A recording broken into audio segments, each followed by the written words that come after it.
people just because they're your family. I think there's a level of need to establish boundaries. And if you feel like you need to establish boundaries with people, whether they're your family or not, I think you should very much be entitled to do so. And I think it may be essential for your mental health.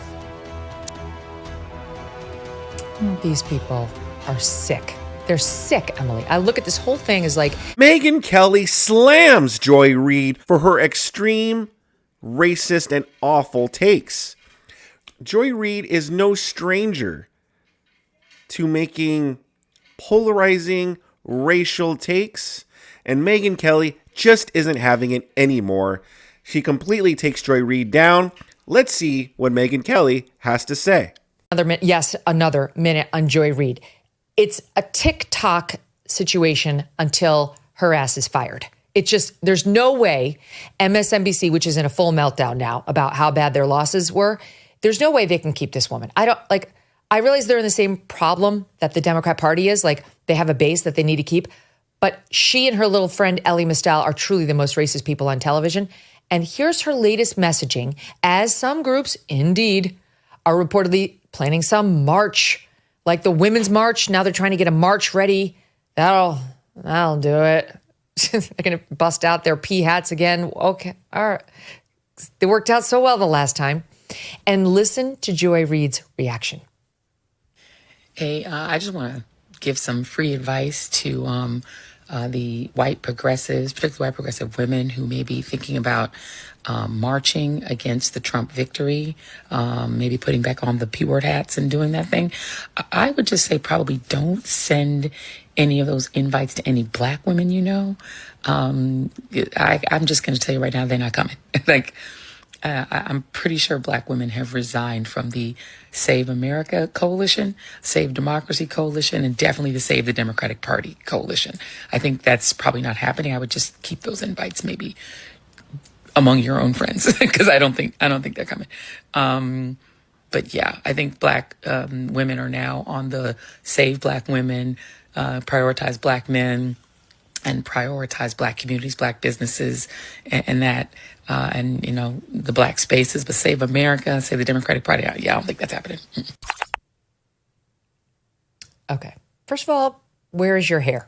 What happened to your hair, Joy Reid? It's gone. It's gone from it looked like Trump's hair. And now it's gone altogether.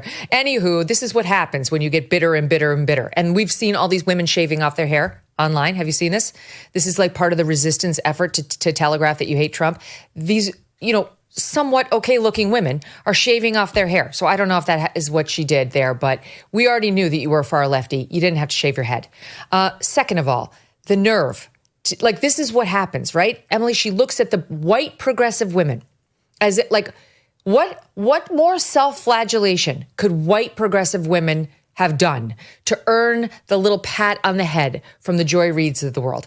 Ladies, pay attention. It doesn't get you anywhere.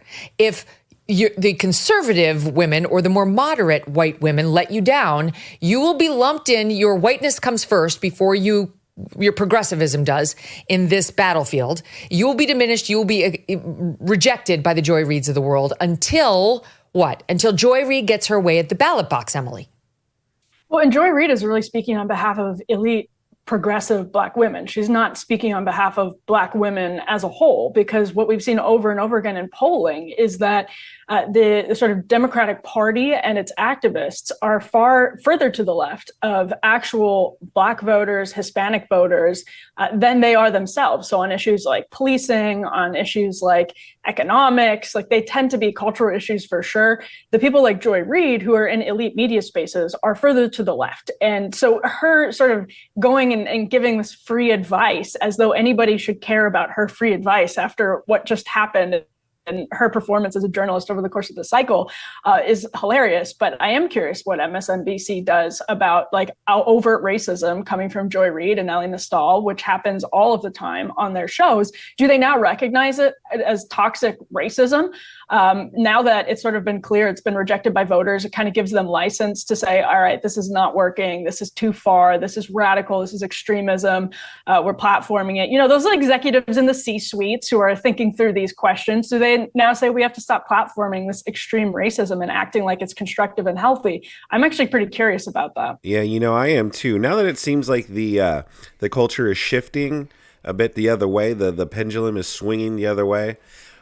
I'm interested to see that too, if there's be any punishments for that, for this anti-white racism that Joy Reid and other people like Joy Reid continue to spew on mainstream media. Joy Reid isn't just some random person on the internet. She's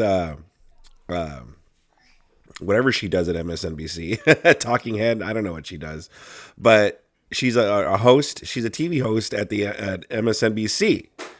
That's a prominent figure, and this outright anti-white racism, I wonder how much longer that's going to go on.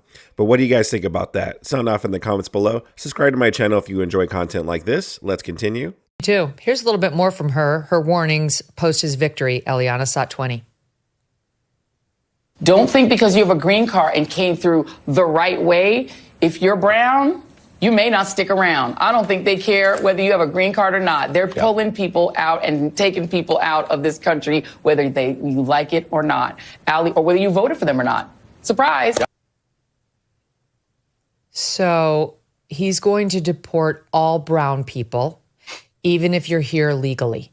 Like, this NBC owns MSNBC, and this organization is allowing her to spew this racist hate on their channel, that he's going to deport all brown people, even those here legally. Eliana, truly, how long can they allow this? And can that party with that kind of thinking survive?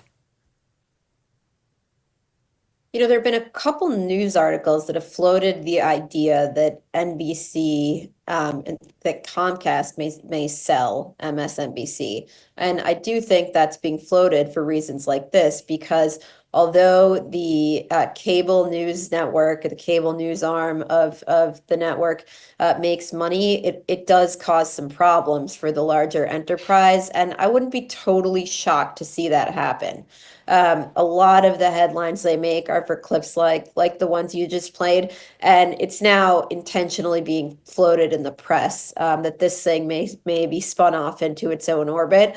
And Joy Reid will be a big part of that. But also, some of the stuff that's on Morning Joe and elsewhere, it is all over the network, which has intentionally defined itself as a resistance network. You recall the absolute hysterics over the fact that Ronna McDaniel was brought on as a contributor, where it was MSNBC hosts that torpedoed something that NBC was trying to do. She was supposed to be a contributor for NBC, and things like that. So I actually wouldn't be shocked to see it be sold. Because why? Because she was a paid liar, and because she attacked the media. And it's like that.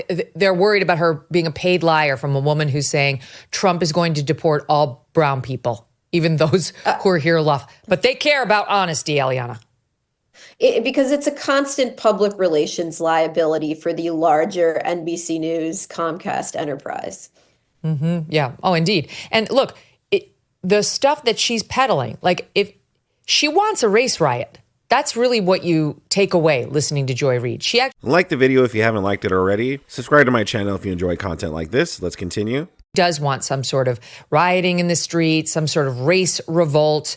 She had on this person, again, this is just on Friday. This is an ancient history, to counsel people who don't want to be around their family members who voted Trump. And sadly, this actually may have been necessary, because if you go online, you will see a ton of lunatics who actually are talking about disowning family members who voted Trump. Listen here. Someone voted that way. Do you recommend, just from a psychological standpoint, being around them? We got the holidays coming up. So I love that you asked this question, because, there is a push, I think just a societal norm, that if somebody is your family, that they are entitled to your time. And I think the answer is absolutely not. So if you are going into a situation where you have family members, where you have close friends who have voted in ways that are against you, like what you said, against your livelihood.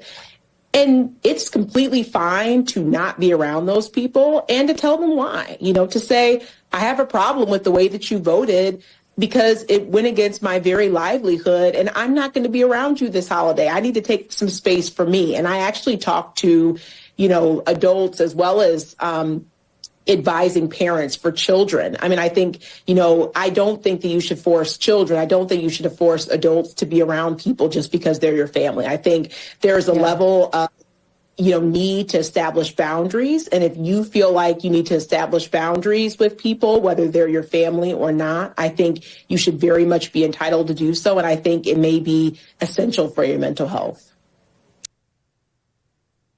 These people are sick. They're sick, Emily. I look at this whole thing as like it started in the Democratic Party like a cancer, like a basal cell that maybe you could just removed and moved on without too many invasive things happening to you. And now it is a full-blown metastatic pancreatic cancer.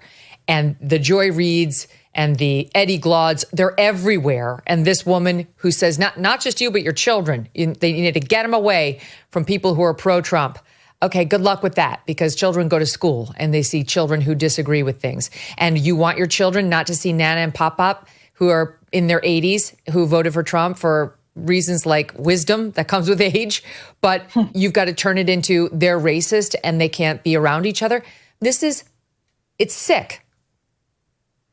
So, and also like something like 3 in 10 Black men under the age of 45, according to the Associated Press, voted for Donald Trump. And same thing, he got over 50% of the popular vote. So you're talking about just completely blocking off a vast swath of the country. And on top of that, this means basically what Joy Reid is doing is continuing to mainstream these totally abstract academic concepts of internalized racism and internalized misogyny. Like if we pulled back the layers of the onion as to what she's trying to argue in that segment, it's that you shouldn't associate even with Black voters for Trump or female voters for Trump, because they are internalizing misogyny. They're internalizing racism, internalizing sexism. That's what it comes down to at the end of the day, meaning they are then promoting the racism and sexism back out into society, despite being women or Black voters. They're still responsible for this racism over and over again. And we saw this a lot during the Trump years. But this, to your point about comparing this metaphorically to cancer, this is a cancer cell that started in academia. And people who went through academia were crying from the rooftops for years, saying, please pay attention. This is becoming mainstream. This is being planted. The seed is being planted in the minds of young people, and they're moving into C-suites. They're moving into newsrooms. They're moving into boardrooms. Please do something. Like, stop throwing them a bone. Stop extending the olive branch. Stop taking this stuff seriously, because it is utterly unserious. It is stupid. It is illogical. It is postmodern, and it is stupid. And that's what you now see. And toxic, and yes, and racist, and unhealthy, and just awful. And this is now what you see having infiltrated fully the newsrooms of major papers and MSNBC. And now what are you going to do about it? I mean, and Joy CNN. Reid lied about CNN. Joy Reid lied about her blog being hacked. When people found old posts on it that were objectionable. She lied about it, and MSNBC. They're anti-gay. Yes, by her own standard, would be wildly homophobic. And she claimed she was hacked, and they didn't get rid of her. Megyn Kelly and those two other ladies are absolutely correct. I mean, Joy Reid seems like a toxic person, seems like the stereotypical angry Black woman that thinks everyone's out to get her because she's Black and that this is a racist, oppressive society. On top of that, too, how wild is that? Like, the left, gets mad when we say they're anti-family. Well, yeah, you're advocating that family members not talk to other family members specifically just because they voted for Donald Trump. How insane is that? Like, imagine, you think kids should be able to go to drag shows? You think kids should be able to... Like, Joy Reid specifically thinks that it's okay to have adult-themed books in school libraries, right? It's okay for children to read that stuff. Oh, but it's not okay for children to be around, Uncle Bob or Grandpa Joe or whatever at Thanksgiving or Christmas time because, they voted the wrong way. That's insane. And that is just pure insanity. And it is toxic. But when you have rhetoric like this, that voting for Donald Trump is awful, awful enough that family members shouldn't speak to other family members because they voted for Donald Trump, it's no wonder that you have crazy liberals acting crazy, shaving their heads online, having meltdowns. I've even seen, I don't know how true this is, but I've heard that there are women poisoning their boyfriends or husbands because they voted for Donald Trump. Like, that is just that's a crime. That is not only morally evil and wrong, but that is a crime. But the reason you have these libtards acting that way is because of rhetoric from people like Joy Reid and other people in the left-wing media hemisphere. Hopefully, by the end of Trump's term, all this stuff will be completely diminished, and we won't be seeing or hearing this kind of rhetoric in our mainstream media anymore.